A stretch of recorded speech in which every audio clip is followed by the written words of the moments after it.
Hello friends, हमने इसके पिछले वीडियो में आपसे पुराणों पर बात की थी। पुराण कैसे हमारे प्राचीन भारतीय इतिहास के स्रोत हैं, पुराणों से हमें कैसी जानकारियाँ मिलती हैं, हमने इन पर आपसे बात की थी। अपने इस वीडियो में आपसे प्राचीन भारत के महाकाव्य रामायण और महाभारत पर बात करेंगे।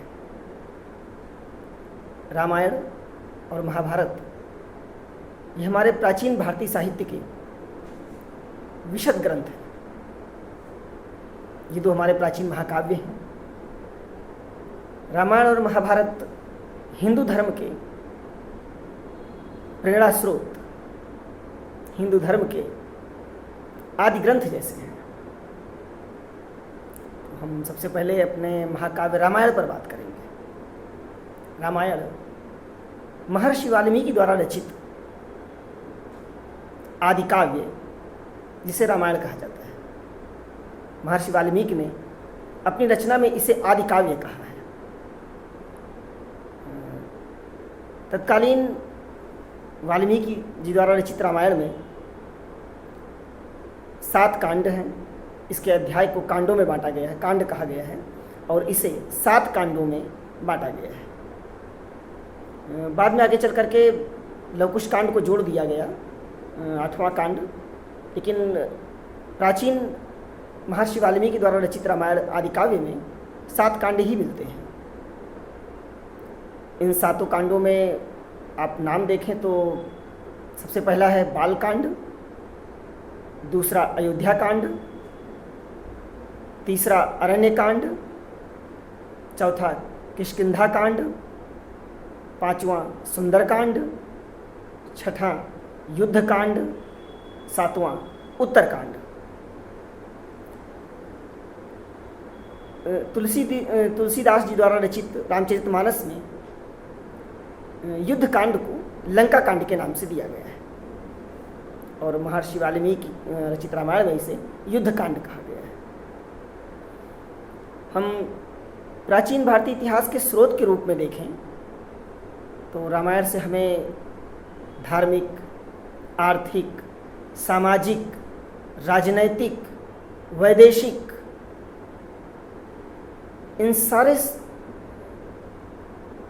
भागों का, इन सब का रामायण एक विशद स्रोत संग्रह है। रामायण के 7 कांडों में 24,000 श्लोक माने जाते हैं। इसलिए रामायण को चतुर्विंशत साहस्त्री संहिता भी कहा गया है। चतुर्विंशत साहस्त्री संहिता 24,000 श्लोकों वाला संग्रह, इसका एक अन्य नाम भी है। रामायण की रचना के लिए इतिहासकार इसे अलग अलग समय में रखते हैं। एक विदेशी विद्वान विंटरनित्ज ने हिस्ट्री ऑफ इंडियन लिटरेचर, विदेशी विद्वान विंटरनित्ज जी ने अपनी book history of Indian literature में रामायण की रचना, वर्तमान रामायण उनके अनुसार द्वितीय शती ईस्वी तक पूरी हो गई थी। 2nd सेंचुरी एडी तक आधुनिक रामायण की रचना पूरी हो चुकी थी, और कुछ विद्वान इसे लगभग 4th शती ईसा पूर्व से, कुछ विद्वान 2nd शती ईसा पूर्व से, 4th सेंचुरी BC, कुछ 2nd सेंचुरी BC से इसकी रचना का प्रारंभ मानते हैं। इतिहासकारों के बीच विंटरनित्ज जी का मत ज़्यादा मान्य है। तो इससे लगता है कि 2nd शती ईस्वी तक रामायण की रचना पूरी हो चुकी थी।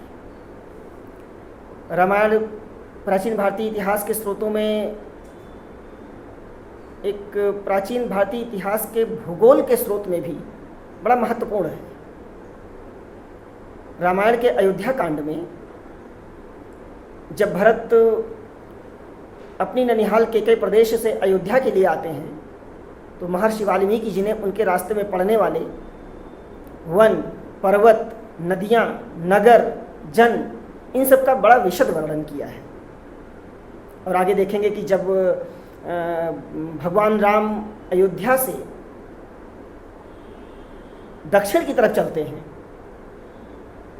तब अयोध्या से दक्षिण तक के उन रास्तों का विशद वर्णन है।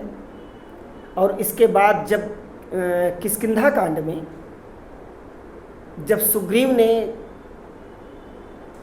माता सीता की खोज में वानर सेना को, वानर यूथपतियों को, वानर सेनापतियों को चारों दिशाओं में भेजा, तब उन चारों दिशाओं का विशद वर्णन सुग्रीव ने, वाल्मीकि जी ने सुग्रीव के मुख से रामायण में उन चारों दिशाओं का विशद वर्णन करवाया है।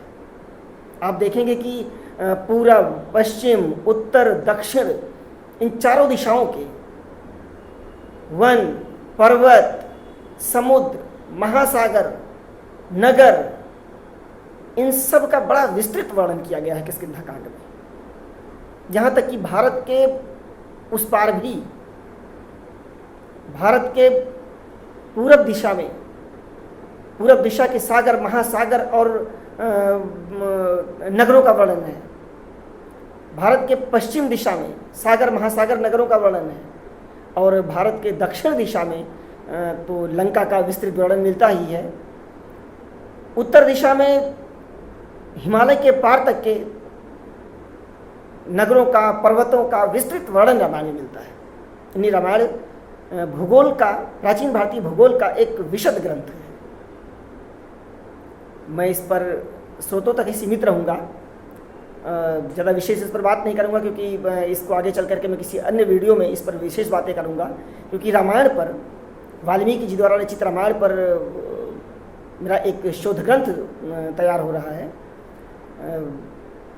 Geography of Ramayana era, geography of Ramayana era, Ramayana कालीन भूगोल। इस पर मेरा एक विशद शोध ग्रंथ तैयार हो रहा है। अभी मैंने इस पर अभी आधा ही काम हो पाया है, थोड़ा अभी इस बुक को आने में समय है। इसमें मैंने रामायण कालीन नदियाँ, पर्वत, वन, नगर, जन, जनपद, सागर, महासागर, इन सब का विस्तृत वर्णन करने की कोशिश की है। और अभी मेरा ये रिसर्च, मेरा ये शोध नदियों, पर्वतों और सागर, महासागरों तक ही हो पाया है। बाकी पर अभी काम चल रहा है, तो मैं इस पर विस्तार से आपसे आगे बात करूँगा। यहाँ पर हम सिर्फ देखेंगे कि रामायण हमारे प्राचीन भारतीय इतिहास के स्रोत में कितना महत्व रखता है। रामायण एक हमारा एक आदर्श ग्रंथ है,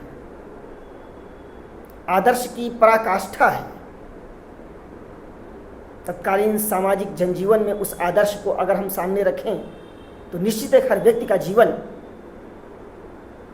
पूर्ण रूपेण धन्य माना जाएगा। और ऐतिहासिक दृष्टि से देखें तो रामायण में यवनों का, शकों का विवरण मिलता है, हूणों का जिक्र मिलता है। और जैसे हमने बात किया कि कई प्रदेश से लेकर के उत्तर, पूरब, पश्चिम, उत्तर, दक्षिण सारी दिशाओं के नगरों, जनपदों और जनों का विस्तृत विवरण मिलता है। राजवंशों की जानकारियाँ मिलती हैं, डायनेस्टीज़ के बारे में पता चलता है उस समय के। तो आप समझ सकते होंगे कि रामायण हमारे प्राचीन भारतीय इतिहास स्रोत में कितना महत्वपूर्ण स्थान रखता है। अब हम अगले महाकाव्य महाभारत पर बात करेंगे। महाभारत ये हमारा दूसरा प्राचीन महाकाव्य है। महाभारत का प्रारंभिक नाम जय माना गया है। ये कंपटीशन में खूब पूछा गया है कि महाभारत का प्रारंभिक नाम क्या था। जय। आगे चल करके इसको भारत कहा गया, फिर आगे चल करके फिर इसको महाभारत कहा गया। इतिहासकारों की मान्यता है, और जैसा कि हमने पढ़ा उससे लगता है कि महाभारत किसी एक टाइम का कोई ग्रंथ नहीं है, एक टाइम में पूरा रचा गया ग्रंथ नहीं है। इसे भी महर्षि वेदव्यास जी द्वारा लिखित माना जाता है। ये मान्यता है कि महाभारत एक ऐसा ग्रंथ है कि प्राचीन ऋग्वैदिक टाइम से जो ऋग्वैदिक जन थे, जो वैदिक कालीन ट्राइब्स थे, उस समय जब ये कबीले ऋग्वैदिक जन आपस में युद्ध करते थे और जब ये इन युद्धों को जीत लेते थे, आपसी युद्धों में विजय प्राप्त करते थे, तब उनको एक जगह पर वो संकलित करते थे, अपनी विजय गाथा को एक जगह पर लिखते थे और उस गाथा को जय कहते थे। आगे चल करके जब भरत जन श्रेष्ठ जन हुआ, जिसके नाम पर भारत के नाम, जिस जन के नाम पर, जिस ट्राइब्स के नाम पर भारत देश पड़ा, जब भरत जन श्रेष्ठ हुआ और इसने तत्कालीन 10 कुलों को जीत लिया, तो माना जाता है कि उत्तर भारत को भरत के नाम पर भारत के नाम से जाना गया। और उस जयगाथा को, जिस पुस्तक में उस जयगाथा को लिखा जाता था, इस बड़े युद्ध के बाद उस जयगाथा को भारत नाम दे दिया गया, भरत के नाम पर ही भारत नाम दे दिया गया। और कालांतर में आगे चल करके जब कुरुओं का युद्ध हुआ, कौरव पांडवों का युद्ध हुआ, एक उत्तर भारत का एक सबसे पहला विशाल युद्ध था, ये बहुत बड़ा युद्ध था। जब ये युद्ध हुआ और इसमें जब विजय मिली, तब पांडवों ने, उन तत्कालीन जनों ने उसी ग्रंथ में अपनी विजय गाथा लिखवाई और फिर वो भारत महाभारत के नाम से प्रसिद्ध हो गया। आज हम महाभारत को युद्ध का पर्याय मानते हैं, जबकि महाभारत एक प्रारंभिक काल से चली आ रही विजय गाथा रूपी पुस्तक है ये। तो इसको जय, फिर भारत, फिर महाभारत नाम दिया गया। महाभारत को 18 पर्वों में बांटा गया है। पर्व मीन्स चैप्टर, अध्याय। इसके अध्याय को पर्व कहा जाता है। 18 पर्वों में बांटा गया है और इन 18 पर्वों में माना जाता था कि 1 लाख श्लोक थे। इसीलिए महाभारत का एक अन्य नाम शतसाहस्त्री संहिता भी मिलता है। शतसाहस्त्री संहिता 100,000 श्लोकों वाला संग्रह, इसका यह एक अन्य नाम भी मिलता है। जय भारत महाभारत शतसाहस्त्री संहिता। और इन 18 महापर्वों में ही छठा पर्व, 6 पर्व भीष्म पर्व है। और ध्यान दीजिएगा, इसी भीष्म पर्व में गीता के श्लोक हैं, भगवान कृष्ण द्वारा कहे गए। श्रीमद् भगवत गीता का जो अंश है वो इसी महाभारत के छठे पर्व के भीष्म पर्व का एक अंश है। इस बात को कई कंपटीशन, सिविल सर्विस कंपटीशन में भी पूछा गया है कि श्रीमद् भगवत गीता महाभारत के किस पर्व का अंश है। ये महाभारत के छठे पर्व भीष्म पर्व का अंश है। और आप देख रहे होंगे कि आपने पढ़ा होगा, अगर श्रीमद् भगवत गीता को हिंदू धर्म का सबसे पवित्र ग्रंथ माना जाता है गीता, और आपने पढ़ा होगा तो देखा होगा कि इतना दर्शन है उसमें, भगवान कृष्ण द्वारा दिया गया अद्भुत दर्शन। अपने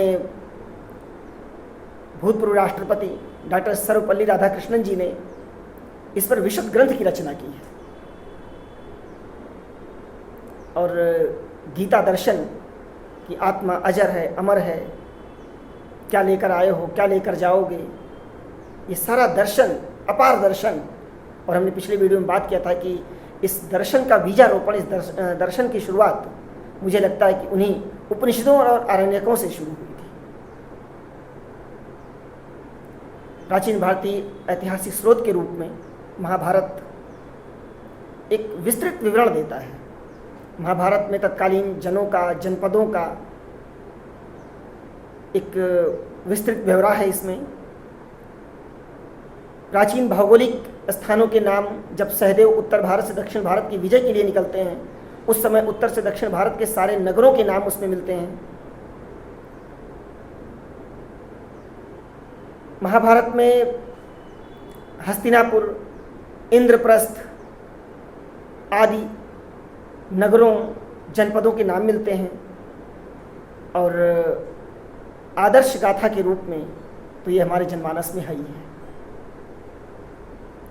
तो आप देखेंगे कि हमारे ग्रंथ, हमारे ये महाकाव्य रामायण और महाभारत हमारे प्राचीन भारतीय इतिहास स्रोत के रूप में कितने प्रमुख हैं, कितना प्रमुख स्थान रखते हैं।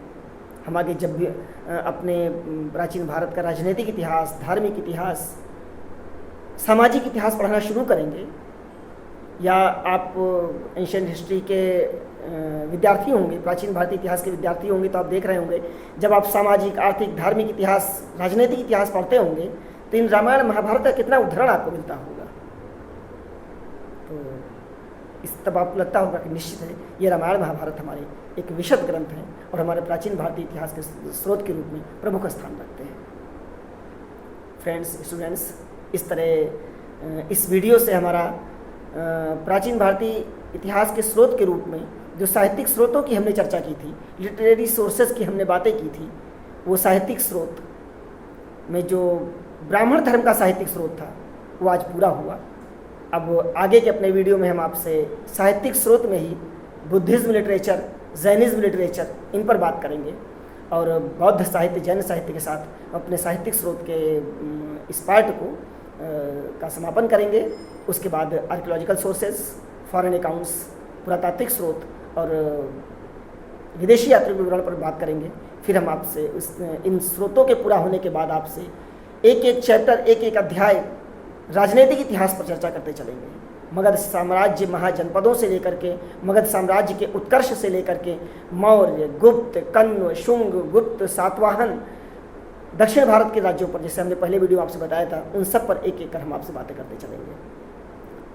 इन सभी वीडियो में अगर आपको सुनने के बाद कहीं कोई डाउट लगता है, कुछ आपको लगता है कि नहीं ये यहाँ पर ये जोड़ा जाना चाहिए, या ये चीज़ें कुछ ज़्यादा जोड़ दी गई हैं, या ये चीज़ें छूट गई हैं, आप अपनी बातों को कमेंट बॉक्स में लिखें और हम उनको देखेंगे, उन पर हम विचार करेंगे और आपके डाउट को क्लियर करते चलेंगे। Okay friends, see you.